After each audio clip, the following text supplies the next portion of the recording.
Hockey Talk number 14, where we talk everything hockey. We are recording on June the 13th, 2024, and I am John. And I'm Mike.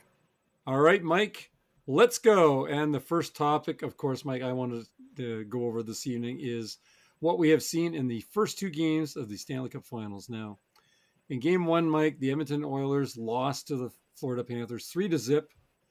But I thought they looked really good doing it. I don't know. Maybe I'm crazy, but I thought, man, if you're ever going to lose a game in the Stanley Cup playoffs 3-0, this is the way to do it. I mean, Bobrovsky stopped everything, and I mean everything. They could have thrown the kitchen sink at him, and I think he would have stopped that too. There was no stopping him. But I figured, eventually the Oilers are going to figure Bobrovsky out. They're a good scoring team. And, by game two, I figured they're going to score some goals. But I was sadly mistaken because in game two, the Oilers lost 4-1 to the Panthers. The Oilers even scored that valued first goal. I thought, oh, yeah, it's all over now. Nope. They played like crap and they looked like crap. Mike, what on earth happened? I think Bob Roski, that we were wondering which one was going to show up. I think we've seen Yes. which one has shown up. So, with, the way he played in game one, stopping everything, um, I don't know what happened to the Oilers in game two, but it just looked like they didn't show up. They didn't play very well at all in any aspect of the game. Bobrovsky was good, but he didn't need to be great because the Oilers No. didn't get that many shots. First game, they had over 30 shots, and Florida's been pretty good at containing uh, shots per game to a lot lower than that. So, with game two, with the Oilers losing that, I think the writing's on the wall here. So it's going to be very, very difficult for them to get back into this. Now, Bobrovsky did play brilliantly in game one. I mean, no one can take that away from him. You said that he didn't play maybe brilliantly in game two, but he didn't have to That's because it. He didn't have to. So the Oilers scored a whopping total of one goal in two games in the Stanley Cup Finals. You're yeah. not going to win too many goals if you only score, or too many games, sorry, if you only score one goal in two games. I mean, it's just not going to happen. So now, Mike, that being said, what Oiler team do you think is going to show up for games 3 and 4? Well, they can't show up with anything less than what they did in game one. They need to play like they did in game one. Um, Going back home, it's the home ice advantage, and the Edmonton crowd is always pretty good at getting the team fired up and in the game. So I think that we're going to see a better Oilers team in game three and game four. Yeah, I think it's going to be difficult for them to win both games, though. Florida's been a pretty good team on the road, and they keep their style of play so consistent, whether they're at home or on the road. So they don't have to change their game knowing that they're going on the road to play in Edmonton. They just need to keep playing that the way they have been the whole playoffs. And, like I said before this series, when the Panthers played the Rangers' style of play is somewhat similar to Edmonton's, and the Rangers were just pretty much invisible throughout the whole series. So, you Almost know, manhandled. well, that's it. Like I said, without Shesterkin in that series, Florida might have swept the series. Um, with Edmonton here, like I said, their style of play is somewhat similar to the Rangers' style of play, and Florida's just playing just as well against them as they did against the Rangers. So it's going to be, very difficult for Edmonton if they don't win these next two games. The series is over. There's no way they're coming back if they don't win the next two games. Florida's not going to let this slip away. So you believe that Edmonton has to win the next two games. Okay, and They you have to win also the next two games. If right, they only win one of the next two, there's no way Florida's losing three out of three games. right. And you mentioned Shesterkin there a few minutes ago, and Skinner is not Shesterkin. Skinner's been playing well.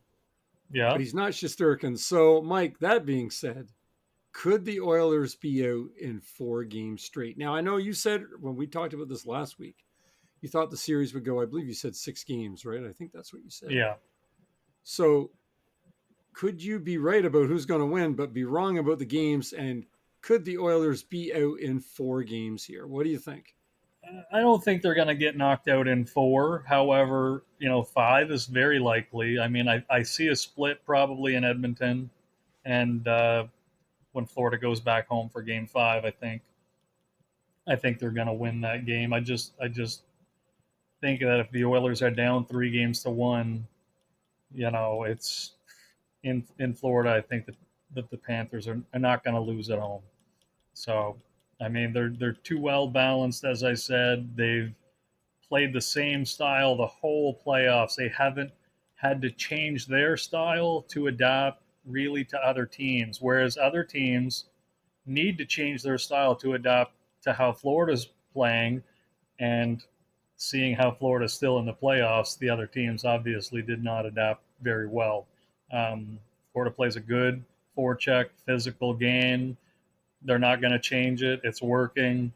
The players have all bought in, so it's going to be very difficult for Edmonton to get back into the series. I'd be surprised at this point if it goes more than 5 games. I said 6 games off the get go, thinking that they would probably split the home and homes.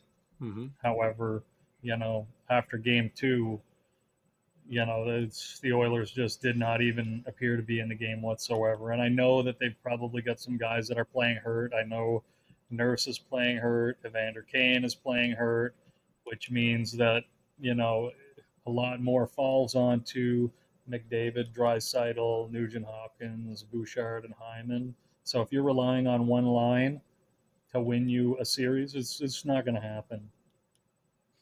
Right. And McDavid has 1 assist in 2 games, and Draisaitl has no points in 2 games. Yeah, So not good, not good. And I mean, just talking about that, them having basically 1 point and no points, and since I mentioned Draisaitl, that was what I want to talk about in the second topic, Mike, is because there was a nasty hit on Florida's captain Barkov by Draisaitl in the third period there the other night. Now, I read that Draisaitl had left his feet while hitting Barkov. Now, I didn't see it, but I had read it. Either way, I thought the hit looked pretty nasty. We already know Draisaitl, he's not getting any suspension for this. And I believe he got a 2-minute penalty. yeah. Mike, do you think that he should have got a suspension for this? Because, I mean, I thought that the hit was pretty nasty. And that's the Florida's captain, too, by the way, not just some schmuck out there. And I'm not sure if he's going to be back for game 3 or not. They said he could play, maybe. I mean, I know it seems like players come back in the playoffs, even when maybe they shouldn't. But, what do you think? Well, first of all, they did say Barkov is in the lineup for the game tonight, so Okay. that's All been right. that's confirmed.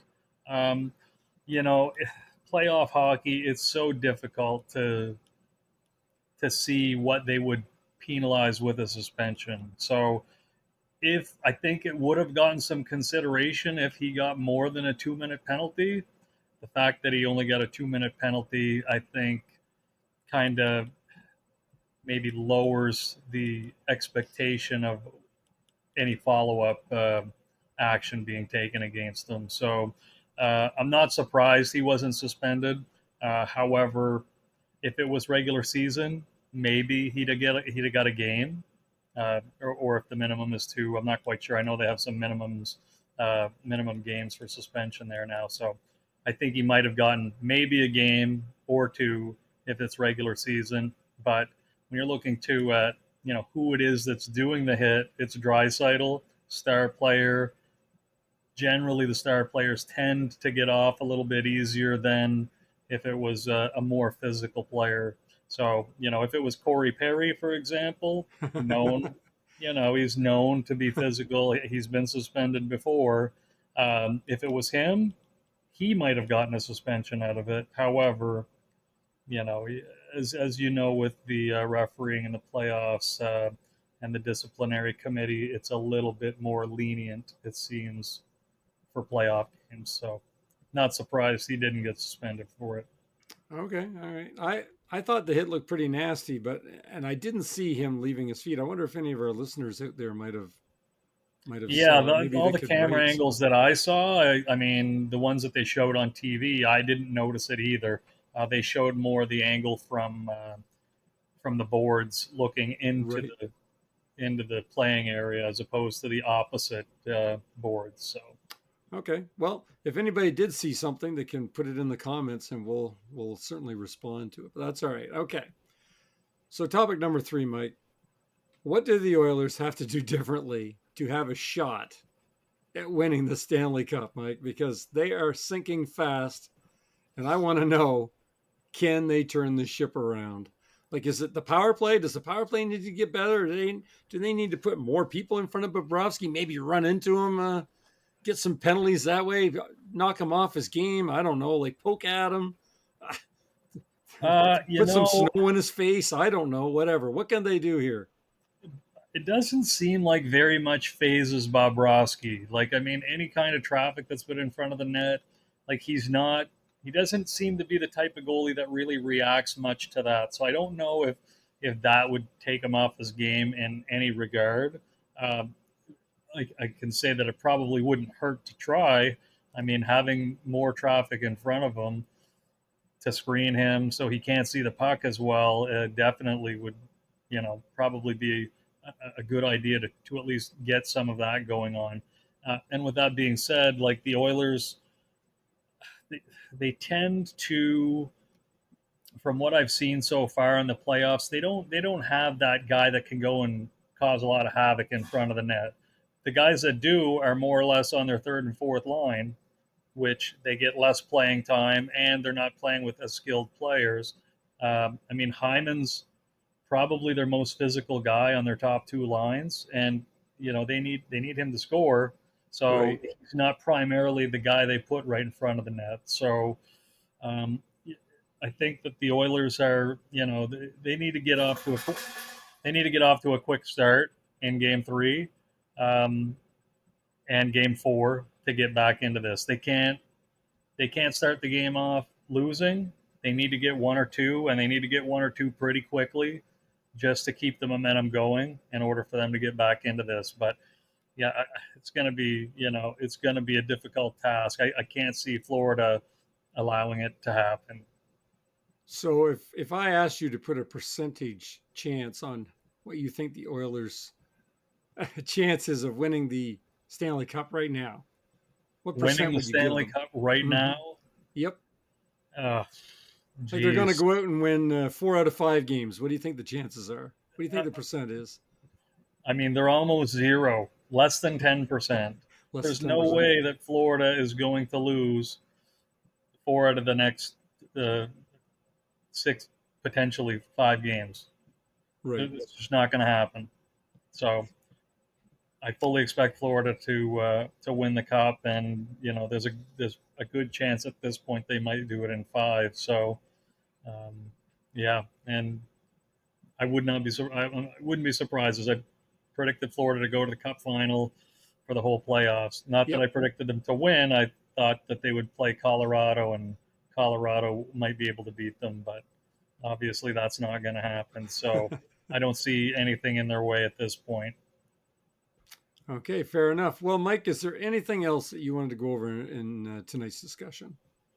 No, nothing really. I'm just looking forward to the next couple of games. I think that they're going to be good games because I think they've got no choice but to come out guns blazing in Game 3, and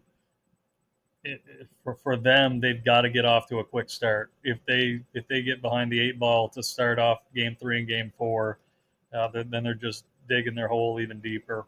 Okay. All right, fair enough, Mike. Well, good discussion tonight. But folks, remember to let us know where we went wrong and post your comments in the comment section because that's what it's for. And whatever you do, guys, please do not like, share, subscribe because after all, why in hell would you? All right, good night, guys. We'll talk to you next week. Later.